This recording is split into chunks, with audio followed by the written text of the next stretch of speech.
Cullen Finnerty's path to greatness at Grand Valley included a stop of a year at Division I Toledo, followed by another season when he didn't play at all in Allendale, waiting for his turn behind 2002 Harlan Hill Award winner Kurt Ains. When Cullen finally got onto the field in 2003, his fearlessness frightened even his own coach, Brian Kelly. Comparing his quarterbacks at the time, Finnerty and Jeff Dock, Kelly said, "Dock wants to play it safe in the right lane. Finnerty wants to go as fast as he can in the passing lane."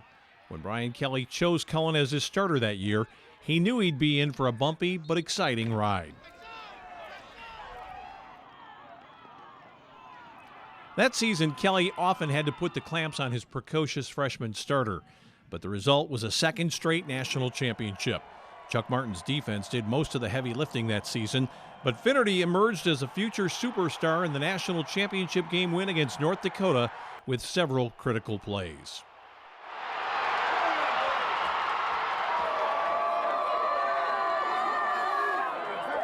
As a sophomore, Cullen had to adjust to Kelly's departure to Central Michigan and the installation of Martin as the new head football coach.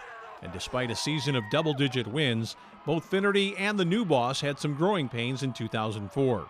Grand Valley lost twice during the regular season, but nearly pulled off a major upset when it traveled to North Dakota for a playoff game.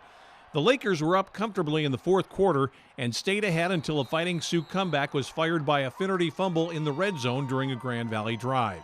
It was a tough moment for player and new coach, but it turned out to be just about the last false step Cullen Finnerty would take in his Laker career. In 2005, Finnerty led Grand Valley to what may have been its greatest season ever, a 15-0 campaign that was capped by an appearance in the national championship game in Florence, Alabama against Northwest Missouri State. Though the Lakers looked nervous and jumpy on offense much of the night, Finnerty's touchdown pass to Brandon Langston put Grand Valley on top in the second half. And in the dying seconds, Cullen and his teammates celebrated Grand Valley's third national title after a tackle by safety Joe Ballard just shy of the goal line in a heart-stopping finish.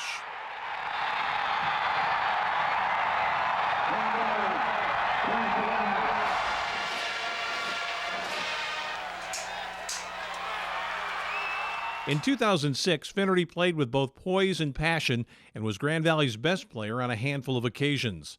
Under the direction of Martin, he finally harnessed his raw toughness and tremendous physical gifts and blended them with leadership skills equal to those of even the great Kurt Ains, who preceded him as the Lakers' offensive general.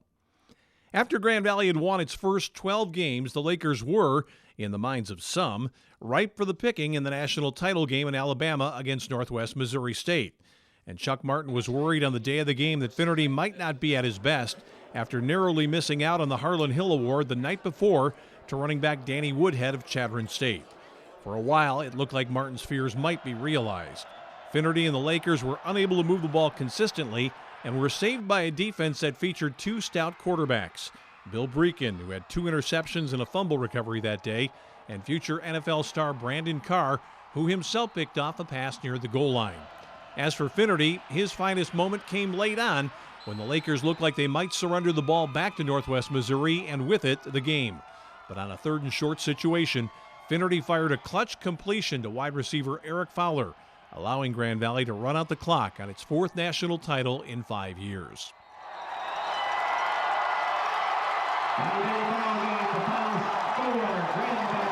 In doing so, Cullen Finnerty became the winningest starting quarterback in NCAA football history, becoming the first to record more than 50 wins as a starter in his 4 years of action. In addition to becoming a statistical leader in both quarterback passing and rushing yards, he guided his team to an incredible 28 consecutive wins to end what will certainly be a Grand Valley and College Football Hall of Fame career. After leaving Grand Valley, Cullen stayed around professional football for a few seasons and even made it onto the active roster of the Baltimore Ravens before moving on to a career in business. But what may define him most is what happened just after he went missing after a fishing trip just before his passing. That was when hundreds of his fans, Grand Valley teammates, and coaches and current Lakers immediately dropped everything to join the search for him. Among those in that group was Chuck Martin, whose rise in coaching to the staff of Brian Kelly at Notre Dame was fueled in no small part by the incredible achievements of his first quarterback as a college head coach, the incomparable Laker, Cullen Finnerty.